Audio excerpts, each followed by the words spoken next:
Hi, this is Vaibhav Mori, and I'm from Viva Mori Films. I'm basically into animation. We do promos, packagings, and ad films for various television channels.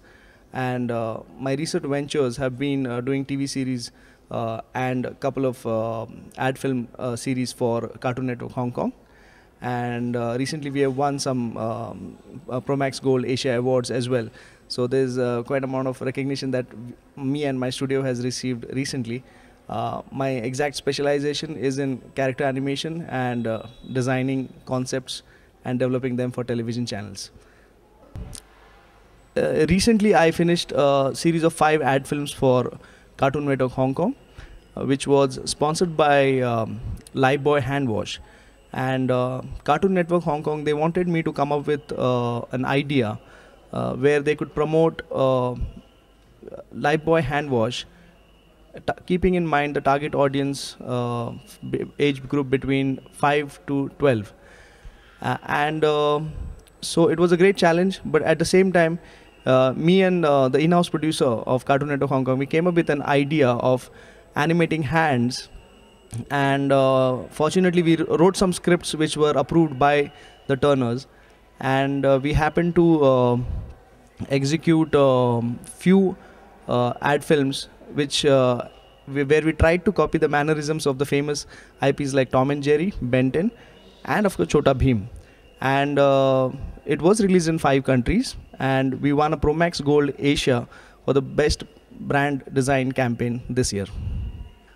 The first thing that we kept in mind was we did not want it to imitate the exact mannerism of these famous characters, because it is merely impossible for us to match such a legendary IP. But at the same time, we were very keen on experimenting with the chemistry that Tom and Jerry has. And fortunately, when we pitched the ideas to the Turners, they had all the rights to approve certain things where we could take references to understand the mannerism and the chemistry of the characters. That was the first preparation that we did. The second was to design the characters. They had to be appealing, they had to look cute. At the same time, they should convey a certain message to the audience. And it had to be in a very simplified mode. So the biggest challenge was to simplify the characters, and it should be addressing the right thing, you know. So we came up with this idea of creating characters out of hands, and we happened to accidentally design Dr. Lifebuoy, which is a animated hand which guides all the other hands which are spoiled how to clean themselves. So that concept itself was good enough for us to get into the basic character designs. And then we did a small bit search on hand puppet, like what do you call it, Muppet animation. And we referred few Muppet animation videos, and we just went ahead. Pre-production steps, basically you start with a lot of referencing. Once you get the script in your hand, it's very important to understand how to visually interpret the script in a visual format. So before even if we get on the drawing board, we do a lot of referencing on Google Images. We do a lot of referencing for the audio. We do a lot of referencing for from the live action as well. In this particular case, we had a few references where we could go directly and see a few series of Tom and Jerry and Ben 10 and Chota Bheem. Other than that, once you lock the references, once you start designing the characters, the first important thing is to put all the script on the storyboard format. Once you design the storyboard, the second important thing is to time the storyboard, and for that we create a very basic animatics. After animatics, it's very important to get approvals from the clients before you start the final animation. And animation is all about improvisations, or no matter how much you prepare on the storyboard, there is always some improvisation that an animator has to do on the animation level. And post that, animation is the lineup edit and matching the look and feel and the basic composite. So those are the basic steps that I think every student or every professional has to keep in mind to design an animation film. Well, of course, when it comes to suggestion, I have lots of them. But on the student level, I would only advise to stick to the basics, not focus too much on learning the shortcuts of the software.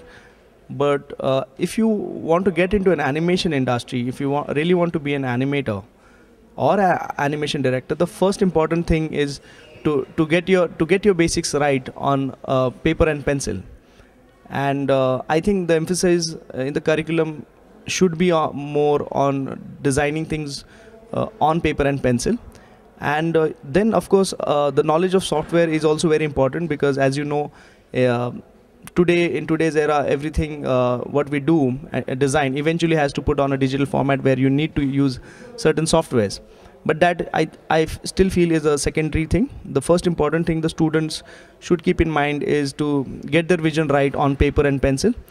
And that builds in a lot of confidence to every student.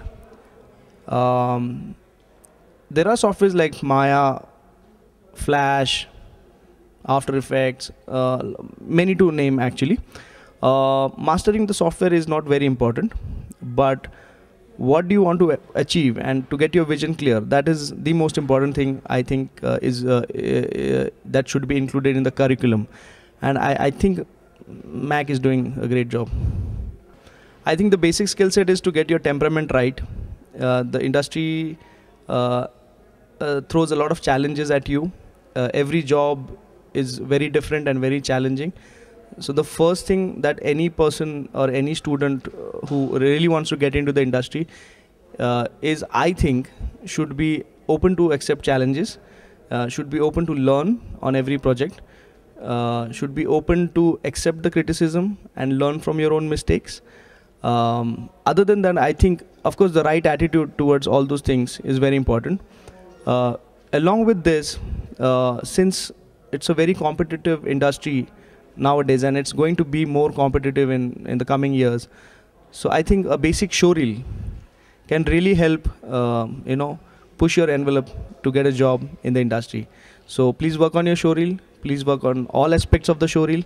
Don't just focus on one thing. On a student level, I think you can try out everything, right from storytelling, modeling, animation, character design, visual effects.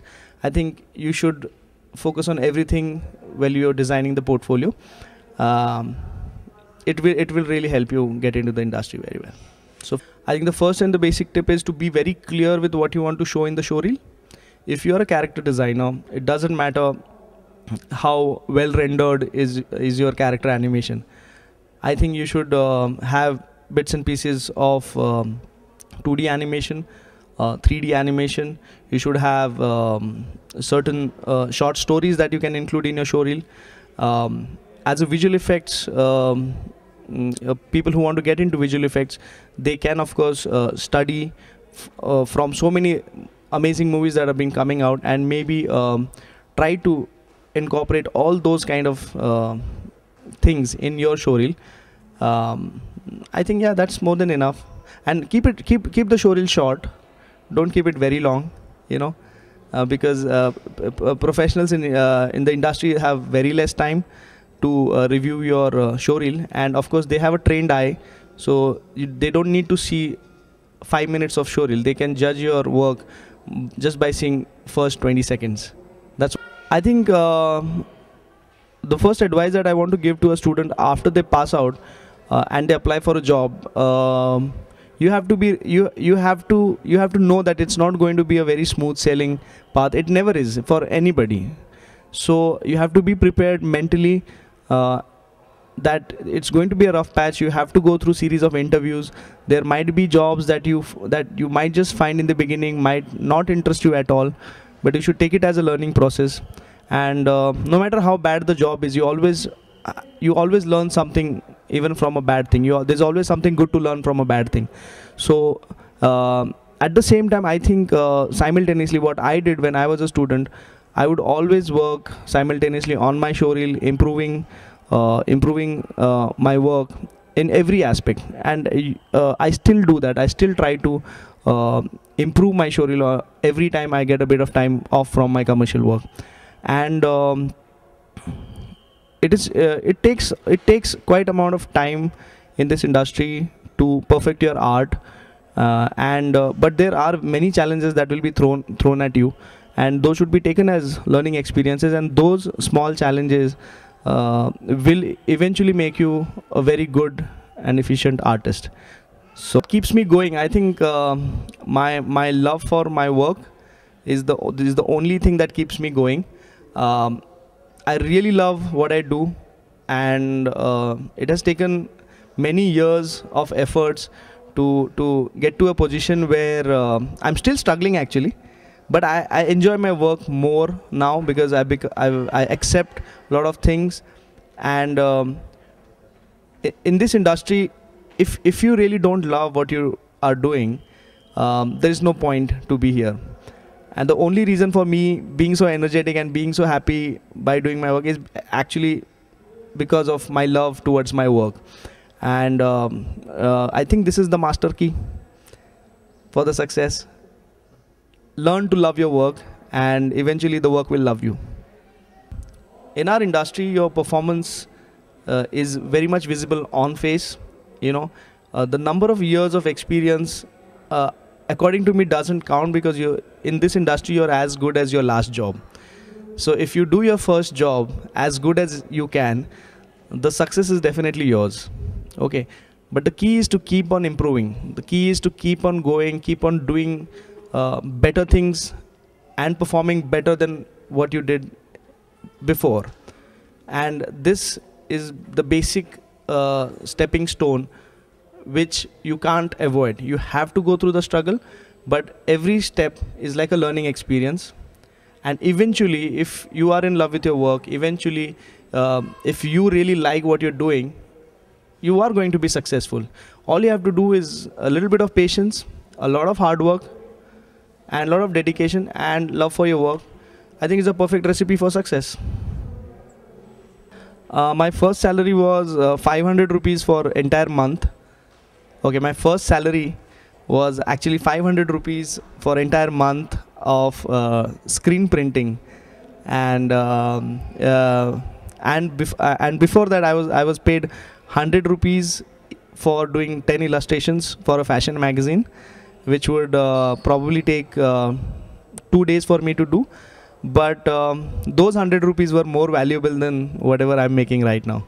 Advice to students. Okay, my advice to students all over India and abroad, if you have franchises over there, that it's not my advice, it's what Steve Jobs said once, is stay hungry, stay foolish, and it really works for our field.